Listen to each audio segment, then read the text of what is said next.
Hi, Coach. I'm good. How are you? Get a good night's rest? No rest last night. That's right. Okay, we have been joined by the University of Houston, and Coach Sampson will ask you to make some opening remarks, and then we'll go to questions for anybody up here on the dais. So, Coach? Yeah, just proud of our kids on how they hung in there last night. Whoever you play this time of year, as you advance, you're always going to see a good team.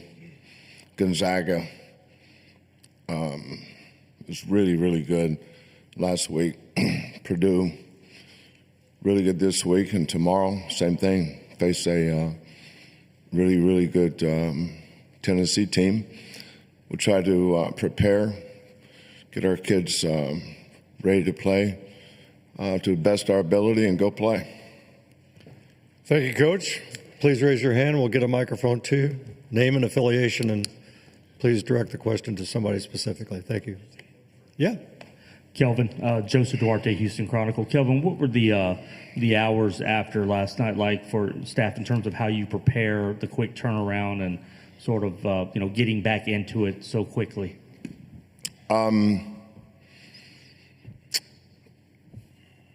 I didn't prepare last night. I prepared for bed. It's the only preparation I had. Biggest decision was how many melatonin, because it's hard to sleep when you get out of bed. When you get out of something like that, it's really difficult for me to go to sleep. I was up early this morning with Kellen. KC had the Purdue scout. Kellen has the Tennessee scout. So I met him early this morning, and he had clipped a bunch of edits for me to look at. And then the whole staff, I think we were in there by 8. Kellen and I was in there 7-something. And then we prepped until the players came in. I don't remember what time that was, but you got a one-day turnaround. You got 7 days to prepare. You almost over-prepare for the in between the first weekend and the second weekend, and then you get to your second game, you got 24 hours, and just go play.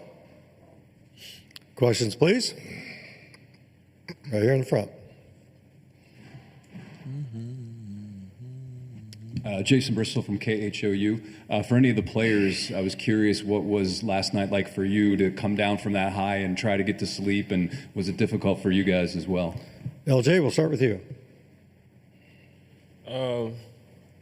Nah, it wasn't too difficult for me. I was tired. It was late, so I got back to the room, went to sleep, and I'm on to Tennessee. Emanuel? Pretty much more the same. I mean, it wasn't too hard. I was tired, stayed up a little bit, but tried to get to bed as fast as possible, but, tried to flush it as quick as possible because we got another game. Milos? Yeah, pretty much the same as them. We're on to Tennessee now, so I mean. Questions, please? Right here. All right, I'm right here. Thank you. Go ahead. Mo Hyder from ABC 13 in Houston. Kelvin, Coach Rick Barnes, of course, has been in the game for a long time. What do you have to say about his coaching style? Well, Rick and I coached against each other in the Big 12 when I was at Oklahoma and he was at Texas. We've been good friends for 40-some years. His style was solid. There's not one aspect of the game that Rick's team's not always prepared for. He's one of the best coaches I think that's ever been. Right here in front. Wes Rucker, 24/7 Sports. For Kelvin, we can look at numbers and say, hey, both of these teams are really good defensively, do a lot of similar things, at least on paper. How similar is what y'all try to do defensively to what Tennessee does? Are there similarities, or is that just something those of us who don't know basketball as much would say? Probably not as many similarities as you think. I think when you're the head coach and you're getting your defensive rules and things that your core values of your defense, usually it's based on things that you run a lot. Like we play out a lot of pick and rolls. So obviously we try to be really good in pick and roll defense. And every team we play comes up with a plan to try to beat it. Rick's team, we just played Ryan Nemhart from Gonzaga, Braden Smith from Purdue, and now Zakai Ziegler from Tennessee, three of the best point guards in the country that we can play against. And they all three have different styles that force you to have to play different defensively. I think the best defenses can adjust to how the other team tries to beat you. What is it? What is their fastball? What is it? Where do they go to try to beat you? Like last night it was Kaufman, Wren, and Braden Smith. We gave up some baskets, but at the end of the day they scored 60 points, and we needed to score 61 to win. So against Tennessee, Ziegler presents a different kind of problem because he uses ball screens probably less than the other two, but he impacts the game probably more dynamically with his athleticism and his speed and the different ways that he can get a basket. He can get a rebound and go get a layup. He can get a steal, go get a layup. He can use the ball screen, curl it, force the big to help and throw it behind for a dunk or throw it over for a dunk. And I remember when he was a freshman, I don't know him, but I'm proud of him because of how far he's come from his freshman year. He's smart, he's a veteran, he's tough, he's a winner. He's everything you want your point guard to be.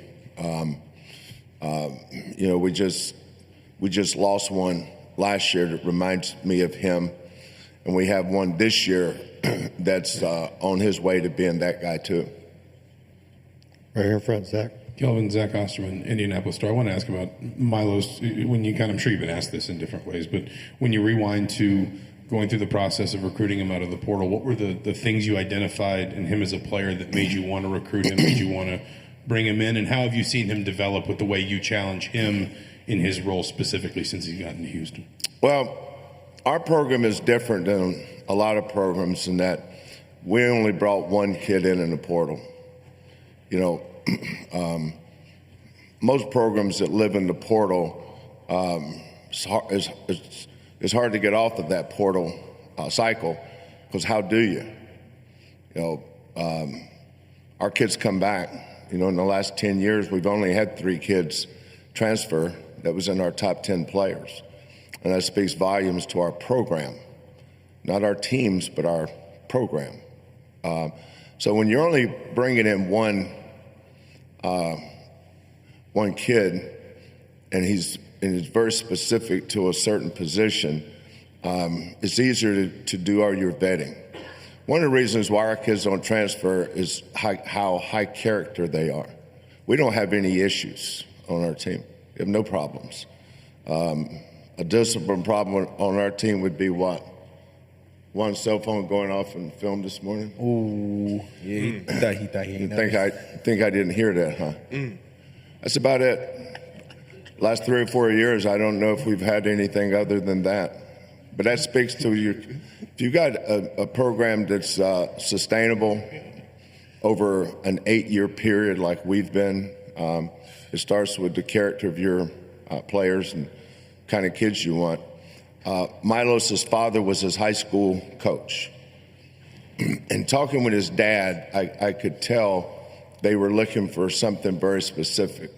And we felt like we could help him, but we also felt like he could help us.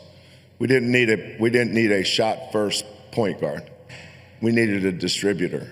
If you're sitting literally where he's sitting right now, between LJ and Emanuel, with Juan a little bit on the outside of those two that we're going to play through, then that kid has to be comfortable being the point guard, not the shooting guard. There's a lot of teams that have shooting guards play point guards. Those aren't point guards. Those are combo guards.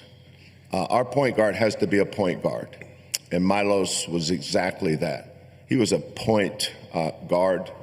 Another thing is he chose us too. You know, and by saying that, when I say he chose us for all the good and the bad. You know, we're not a perfect program. Don't try to be.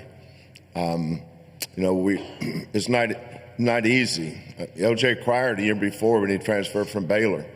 LJ's never told me this, but somebody showed me something where he said one time that he chose Houston because it was hard, and he needed hard.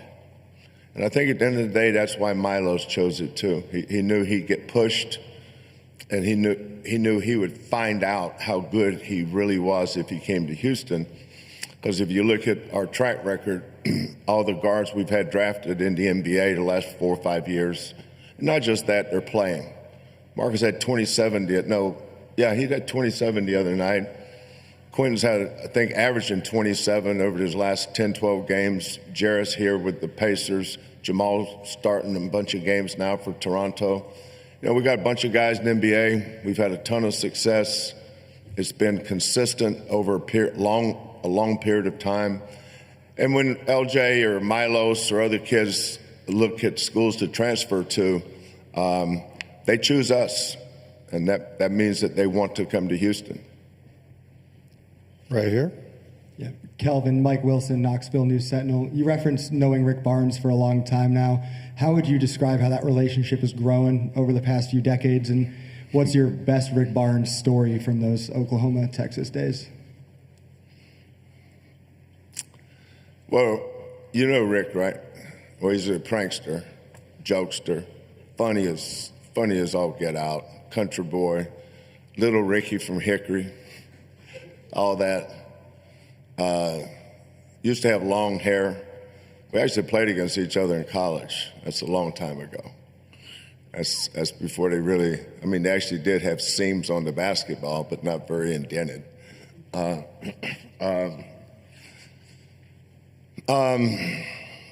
Rick is, his faith is really important to him. He and his wife Candy are two of my favorite people in the world. Sometimes Rick will call me at night and he'll say, he won't even say hello. He'll say, "Hey, do you still run your 3-2 zone?" I say, "Yeah." He said, "I'm going to call you tomorrow to talk about that, all right?" And he just hangs up. Who does that? Rick Barnes. Call me 2 days later. "Hey, Kelvin, let's call to tell you I love you, brother." That's Rick Barnes. He's just he's one of a kind. I wish we had more like him. He's a jewel among jewels. He's one of the great ones. I've spent a lot of time with that guy, different places, on the road, recruiting. If we don't win it, I hope he does. That's how much I respect him. Questions, please. And just a reminder, we got about 7 or 8 more minutes for the student athletes right here. Kelvin, if I could follow up on that, given the how far that friendship goes back, is it also a little rare that when, depending on what side of the Red River you're on, Texas, OU, Texas, that you can have 2 coaches that even when you were coaching against each other, y'all had that relationship? Because I don't think it usually works like that, right? Or is that more fan bases? Yeah, it's more fan bases. I actually got along with Tom Penders too. I always liked Tom Penders. He was a good guy. He and his wife Susie, were always good to Karen and I. Rick is. We used to play. We used to go on those Nike trips. There's always 4 guys always hung out together. It was me and Rick, Gary Williams, and Tubby. We'd play golf every day, go to dinner at night together with our wives, just hang out. And Rick was always the funniest one. You know, his sense of humor. He's always cracking on somebody, playing jokes on somebody. It's always easy to joke Tubby, so Tubby was always the brunt of most of the jokes. But you know, Rick is Rick. He's something else. We used to have this. I think I went to 12 straight OU Texas football games. There was Saturday afternoon at the Cotton Bowl with the Texas State Fair. I went there 12 straight years. It's about a 3.5-hour drive from Norman to the Cotton Bowl. But on Thursdays, they have this big fundraiser for the two golf programs, University of Oklahoma and University of Texas. And they have the basketball coaches of the two schools come out there on a Thursday morning. And basketball coach from Oklahoma is the captain of the OU contingent. It's about 100 players, all paid a bunch of money. It's a fundraiser for the golf programs. And then the Texas coach would come and be the coach of the but here's the most nerve-wracking thing about it is they would take you to a par 5, and they would tell you you didn't get a warm-up shot. You just had to hit a shot. And wherever the ball landed, they took this big old round stop, and they just stick it in the ground. They'd either have a UT logo or an OU logo. So when the groups came through that par 5, wherever your ball stopped or landed or rolled to is where each group had to play from. So there's a bunch of trees over there to the right by the water. Rick's ball didn't quite make it to the water, but it did make it to the trees. And it was such a bad shot, you couldn't even see the damn sign. As you could kind of look through the trees over there, and there's something white. And so whoever was running the tournament, when that group would come up, so you guys have got to go over there and hit. Where? Over there in the middle of them trees. So the old ball coach from the Sooners, though, I play left-handed, and the next time I hit it in the fairway will be the first time ever. I managed to slice one in the water, and so they got this little boat, and they put the sign, joking me, of course, making fun of me. I don't mind. I'm used to it. They put a little sign out there in that water that you had to get on the boat and go hit. They were just joking, though. So they put mine by the water. So that tells you about, you know what that tells you? That tells you how good of basketball coaches we are. Because neither one of us can golf. Angela? Angela Moran, Wish TV here in Indianapolis. Coach, you guys haven't been to a Final Four since 2021. Really? That hasn't been talked about at all. It's been that long? It's been that long. What's your message to this team ahead of the biggest game that you guys have played so far this season? Yeah. I've coached Emanuel for 3 years. I've coached J1 for 6. On the court 5. Actually, on the court 6. LJ for 2 and Milos for 1. I think they would be shocked if I approached this game any different than any other game we play. We'll have a game plan and try to hit as many areas with our plan as we can. They know, based on your question, obviously, these guys are smart. I mean, really smart. High basketball IQs and really, really smart people. I mean, for God's sake, LJ was the Big 12 Scholar Athlete of the Year. What's your grade point, LJ? 3.84, something like that? I mean, these guys are, they could do the scouting report probably better than I could. But, the big thing here is just, stay within yourself. We're not going to go play harder because it's the Final Four, because I think our kids play as hard as they can anyway. I don't think I'm going to try to coach better. I try to coach every game to the best of my ability anyway. But you asked a great question. They know what comes next, but whether it's Houston or Tennessee that advances, I think a really good team's going to advance. We now will dismiss the student athletes to breakout rooms and continue for another 15 minutes with Coach Sampson.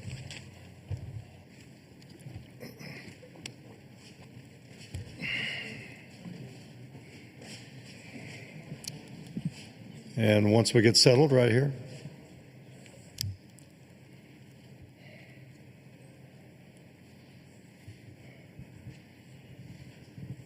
Yeah, Coach, Kevin Sweeney, SI. I know there's been a lot of talk about your success with point guards and the continuity you guys have had at that position. I guess as you sit ahead of the biggest game of the year, if you could reflect a little bit on Milos' emergence throughout the season and whether he's picked things up maybe even faster than you could have hoped for. Well, I think it was slow going there for a while because he broke his nose and had surgery right before we went to we played Auburn. We played Auburn so early. We played them on November 9th. I think the first day you could play a game was that Monday. What was that, the 4th? 4th, 5th, 6th, 7th, yeah. So the first day was he broke his nose toward late October. And he had surgery. I mean, it's not like they moved it over. I mean, he was out for 21 days from practicing. Now he got to the point where he could shoot free throws, and Coach Quantas would do some 1-on-0 stuff with him, shooting, stuff like that. But it took him a while. And it took him a while once he got back, I think, to not be gun shy. Because that's a tough deal. But he wasn't ready when we went to Vegas. I think we're a lot like him. We played pretty good. I mean, we had the ball with a chance to beat. We had a chance to beat Auburn. We had a chance. We called timeout like we did last night to win the game against Alabama. We're up 4 with under 2 to go, and the Mark Sears guy hit a tough 3 against us. But we had a chance to win the Alabama game, beat Notre Dame, and then probably the worst game we've played all year was San Diego State. And they played good. So we're 4-3. I don't think Milos had an identity yet. And if point guard doesn't have an identity, your team doesn't. One thing I noticed about him is he didn't foul very much. We foul. I wish we didn't as much as we did, but we do. And so I got on him about fouling. I said, son, why don't you just try fouling somebody? So I had Malik Wilson, old Malik, out there playing point guard one day, and I said, every time Malik puts the ball in his left hand, I want you to try to steal it. Now, if you happen to run into him, that'd be all right. Malik can handle it. But I was just looking for ways to get him more aggressive because that was not his nature. But I think that's part of why his father wanted him to come to Houston. He needed that. He wanted that. But, as a coach, you have to have the ability to push kids to places that they would not push themselves. And I think that's why a lot of these kids choose Houston. I know it's why LJ did. And Milos is looking at the end result. I think has helped him too. But the thing that Milos had that I had nothing to do with is his talent. He's a talented kid. But there's a big difference in playing hard versus competing. I think he knew how to play hard. I don't think he had any idea how to compete. And that's a threshold that they all have to get over is understanding the importance of competing. And some guys learn it quicker than others. I was looking at the Braden Smith kid last night. It's the first time I'd ever seen him in person. And the thing that jumped out to me is what makes him so good. You look at his size. not very big, right? But he knows how to compete. He changes the game with his competitiveness. He's not only Purdue's best player, he's their identity. But Milos was a long way from being any of that for us for a while. But once he crossed over, and he had some big games. At Kansas, that was a miracle we won that game. Should have never won that game, but we did. But Milos had 17 points, 9 rebounds, 9 assists. You know, at Texas Tech, he had a big shot in an unbelievably hostile environment on the road. He had a big shot to give us some separation to win that game. But his confidence grew and grew and grew. But I give all the credit for that to his teammates. You know, I think these 3 guys sitting up here probably had more to do with his development than I did, because they gave him permission to be their point guard, and then they would push him to do more, to be better, to be vocal, to be the leader, to be the point guard. They wanted him to be their point guard, and that's what he needed. We're going to go right here first. Jason Bristol, KHOU. Kelvin, do you have any new information on Malik and how he's feeling that you can share with us? Yeah, just that he's not practicing today. He's back at the hotel. Other than that, I think they're just observing him. Right back here. Right here. Hey, Coach. Vince Ferrara over here. Vince Ferrara, 99.1, the Sports Animal in Knoxville. Can you speak to Chaz Lanier, Tennessee's leading scorer? He has 66 points in the NCAA tournament. Just what you see in him. Yeah. Rick's got he's got the golden touch with those one-year transfers, doesn't he? Is Chaz, will he be back next year? So he's a one-year deal? Last year it was Dallas Connect, and now it's Chaz Lanier. To make 121 threes, knowing that you're the best three-point shooter on the floor and that people are going to try to limit you, and he still made 121 threes, that means he's made a lot of tough ones. But he picked the right program for him. That's one of the things that I wish that every kid could choose the school for the right reasons. Chaz Lanier chose the right head coach and the right program for him, and he's benefiting from it, and may benefit, change his whole life because of what he's done. It's probably going to get him drafted and hopefully have a pro career because he chose the right coach and the right program for him. But he's tough. He makes tough twos. He makes tough threes. He stretches you. He does a great job of ducking in and out of those screens. You know, if you try to shoot the gap, he fades. If you chase him over, he gets in the paint, and he's 6'5", and he can shoot over you. He's a tough matchup. Over here, Coach. Hey, Coach. Trey Wallace with Outkick and Fox. I apologize if you've talked about this in previous interviews during the season, but when you look at college basketball as a whole right now, in your opinion, are we progressing in the right way when it comes to NIL and the transfer portal and everything that's upcoming during the summer? Or do we feel like we're still years away from figuring this thing out that started 4.5, 5 years ago? You know, when Tony, who's a good friend of mine, retired, Jay Wright, I remember we played Villanova the year that Jay retired. I remember Jay talking to me about some things. Tony's caught me off guard. I didn't know about that one. But Tony and I both coached at Washington State, and if you both coach at Washington State, you have a lifelong bond. And he's somebody I respect a lot. You know, college basketball is so good to so many people. Look at all of you out here that have jobs because of college basketball and how it's grown. It's grown into this phenomenon that is so big we couldn't keep up with it. We can't keep up with the governance of it. College basketball is smarter than anybody in the room without trying to be. It grew too fast. It grew to the point where we didn't know what to do with it. Look at what was behind NIL in the summer of 22. How did that even start? And think of all the coaches that didn't think it was, think of all the ADs, forget coaches, think of all the ADs out there that said, it's not going to last.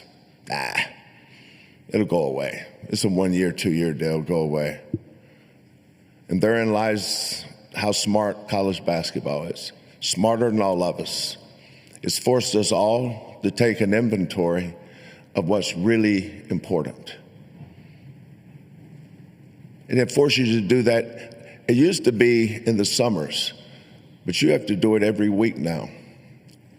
You have to take inventory of your program, of your roster, of your staff, of your athletic department, of your sport administrators, of your president. It's smarter than all of us.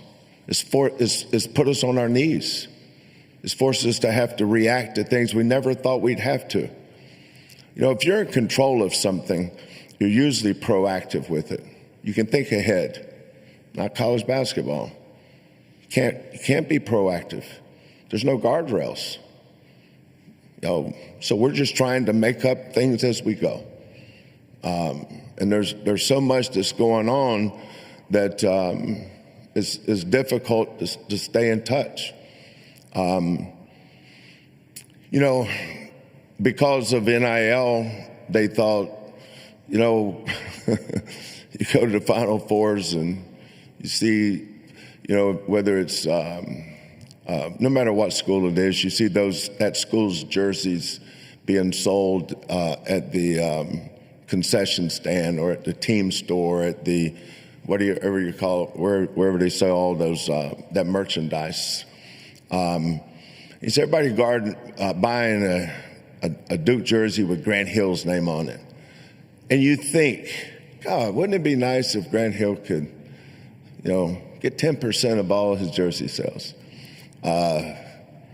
Okay, it's 2025. Grant Hill owns all that. Jersey. He owns a company. That's one of his deals. You should see the other stuff he's got. And we're coaching him. Smarter than all of us. There's nobody that is smarter than college basketball. I can't speak to other sports because I'm ignorant when it comes to them. But college basketball, smarter than all of us. It's outsmarted us. And we're trying to catch up. And the more we catch up, the more we find out we're that much further behind. Think about that. You know, you think about collectives. How quickly did that go by the wayside? Collectives. What is a collective? I thought I knew, but it just shows you how dumb I am. I know nothing. Point guard business. Here's what they go for. They say, not anymore. Here's what it is now.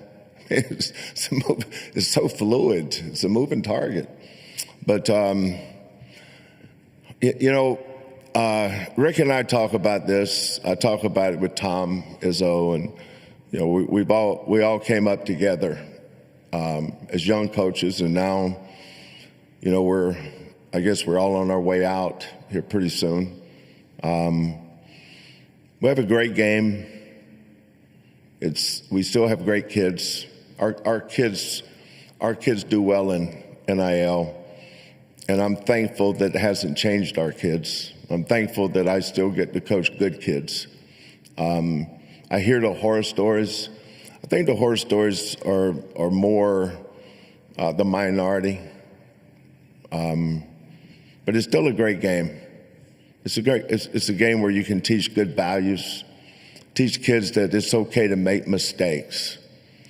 It's okay to get up when you get knocked down. It's okay. It's okay. You know, you still got to learn life's lessons.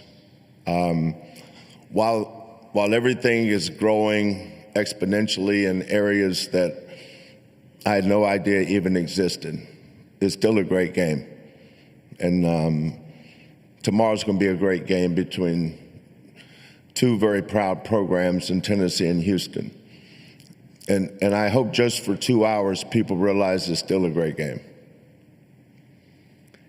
We have time for one more right there. Kelvin, Nick Schultz with On 3. Kind of along those same lines. Have you had to balance any conversations or preparations for the upcoming House settlement with the hearing coming up, with your getting ready for the tournament, with the game coming up this week, so on and so forth? Well, not this week, but we've all had to have those conversations. The real conversations had to the athletic directors and the presidents. That's where the conversation started. It's like University of Houston. Right now, probably the best thing that's going for the University of Houston right now is our basketball program, because we're on the front news, we're on the front page. I guess there's not pages anymore. We're on the front screen. What do you call it? I'm a little old, so. But shortly after the conversation between the ADs and the presidents, the football coach and basketball coach are right behind him. And, what are we doing here? How are we going to handle this number? What's the disbursement like? What percentages are we looking at? Because we have to know, because we have to recruit a roster. And that's this year. Here's the number for this year. I think it's $20,500,000, something like that. Well, that's this year. This game's going to tell us. It's going to tell us what they're going to do. Here's your number next year. That didn't come from a president or an athletic director or a coach. It came from the game. The game will tell you what we're going to do, and all we're doing is reacting to it. We used to be in control of this game. No. Nobody controls college basketball. We just sit and figure out what to do next. So right now, here's what we're dealing with. Next year, who knows where it's going to take us? So you never know. Thanks, Coach. Sit down. Okay.